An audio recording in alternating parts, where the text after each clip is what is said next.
All right, we're going to look at some equations that don't really have numerical answers necessarily, but we're looking at an equation. This one has three particular variables. It's got an x, a y, and a z.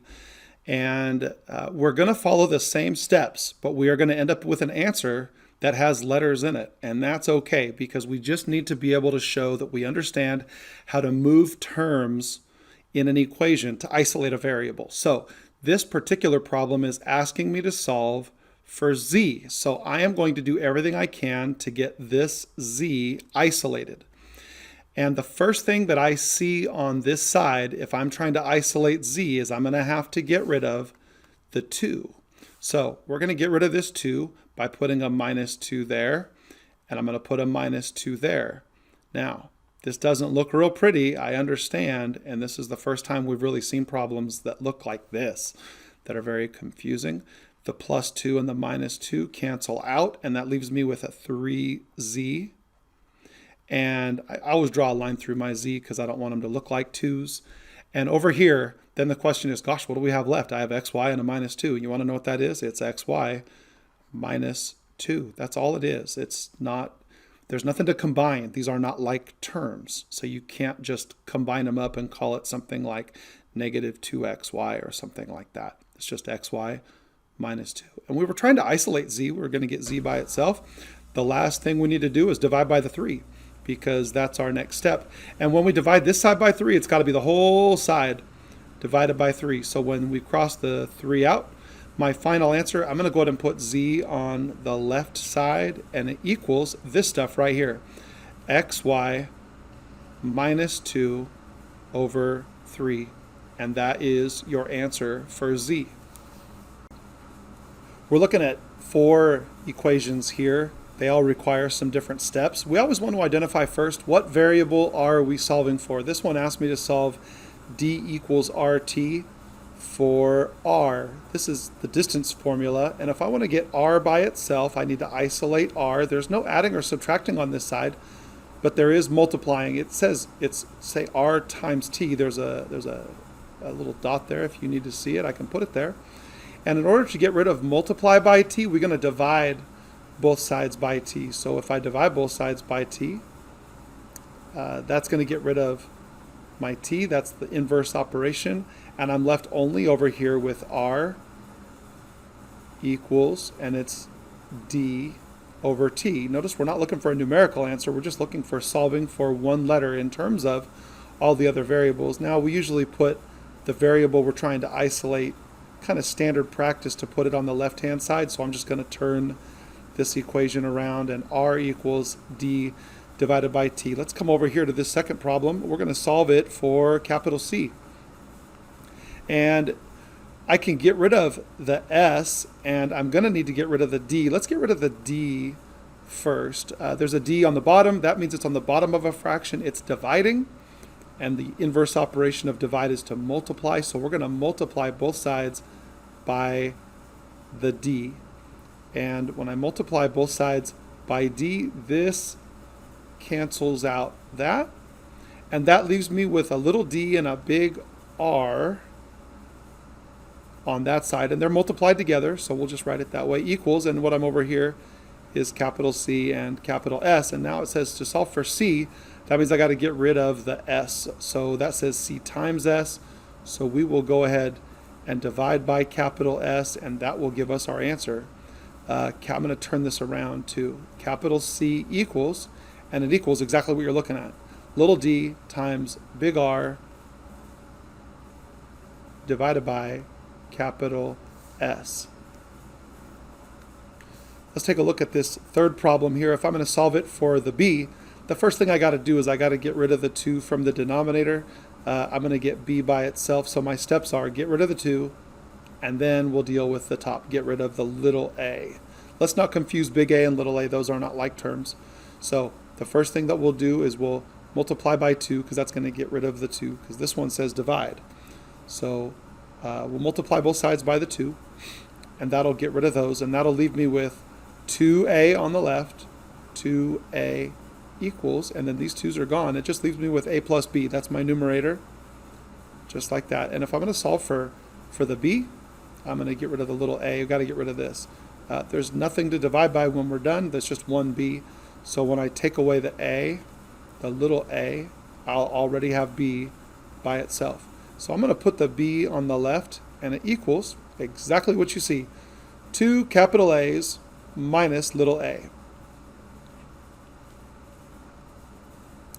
Just like that.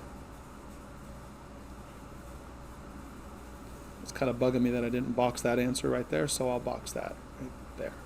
Let's solve this last one for t. So we're going to get that t right there by itself, which means I got to get rid of this r first. We do the adding and subtracting first.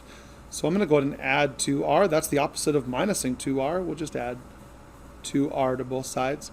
And that's going to give me on this side 5t, that went away, equals 25 plus 2r. You could call it 2r plus 25 too. I don't think it really makes that big a deal. And the last step to get t by itself is to get rid of the 5. And that says 5 times t, and the inverse operation of multiply by 5 is to divide by 5.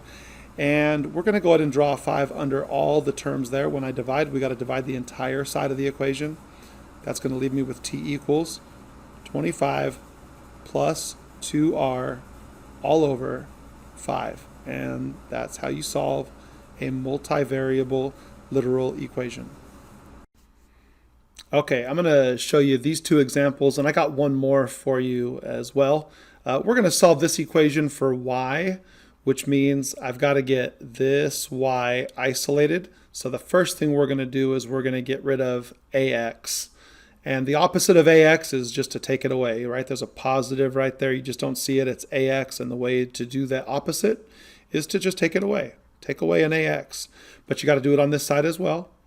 So we'll take away an ax. We're solving for y. So let's combine our sides. Let's get rid of the ax's. Those go away. And you're left with by and equals c minus ax. Those aren't like terms. You can't combine them. It's just c minus ax. And the last step is to get y by itself is we got to get rid of b. That says b times y. And the way you get rid of multiply by b is to divide by b. Divide the whole thing by a b.